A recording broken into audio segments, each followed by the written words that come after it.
ક્ષત્રિય સમાજ મુદ્દે પરસોત્તમ રૂપાલાના નિવેદનને લઈને રાજ્યવ્યાપી વિરોધ થઈ ગયો છે।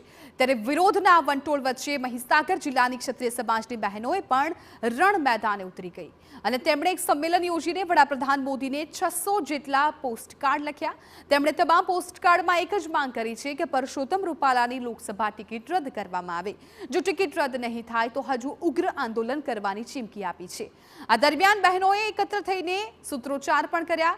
તેમનું કહેવું છે કે તેમની નારાજગી મોદી કે ભાજપની નથી, માત્ર રૂપાલા સામે છે। મહત્વનું છે કે વડાપ્રધાન મોદી જ્યારે દિલ્હી ગયા ત્યારે તેમણે રજૂઆત કરી હતી કે બહેનોનો કોઈ પણ પ્રશ્ન હોય તો તેઓ પોસ્ટકાર્ડ લખી શકે, જેને લઈને હવે ક્ષત્રિય સમાજની બહેનોએ 600 પોસ્ટકાર્ડ મોકલ્યા છે।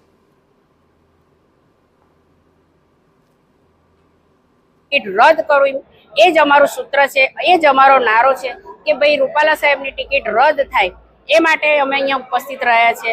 અને જો રૂપાલા સાહેબ ટિકિટ રદ ન થાય તો પછી અમારી આગળની રણનીતિ એ જ રહેશે કે મહીસાગર જિલ્લામાં ગામડે ગામડે દરેક કોઈ પણ ભાજપના કાર્યકર્તાઓ કે નેતાઓ વોટ માટે નહીં આવી શકે એના માટે ગામડે ગામડે બેનરો લગાવવામાં આવશે। નરેન્દ્રભાઈ મોદીએ કહ્યું હતું કે ભાઈ ગુજરાતમાં આપણા જે કોઈ બહેનો છે એ બહેનોને કોઈ પણ ગમે ત્યારે બી તકલીફ પડે તો મને ખાલી પોસ્ટકાર્ડ એક લખી દેજો, તો હું તમારી જે કંઈ પણ માંગ હોય કે જે પણ કંઈ તકલીફ હોય એ દૂર કરીશ। તો આજે અમે બધા બહેનો અહીંયા ભેગા થઈ અને પોસ્ટકાર્ડ પણ નરેન્દ્રભાઈ મોદીને લખ્યું છે।